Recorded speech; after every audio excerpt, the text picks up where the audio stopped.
Xin chào các bạn nhỏ, chào mừng các bạn đến với kênh Nguyễn Lên Kids, nơi chúng mình cùng vẽ tranh, tô màu và làm tranh cát thật vui. Hãy cùng anh tạo ra những bức tranh thật đẹp và đầy sáng tạo nhé các bạn. Ngày hôm nay, anh sẽ làm bức tranh cát, một bạn nhỏ đang chơi bóng chày và các bạn hãy làm cùng anh nhé.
Và đây là thành quả của bức tranh ngày hôm nay. Anh mời các bạn cùng xem.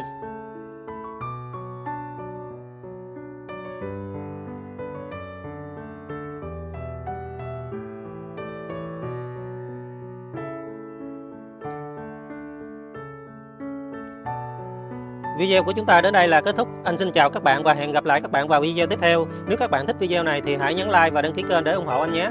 Xin cảm ơn các bạn đã theo dõi hết video. Xin chào và hẹn gặp lại các bạn.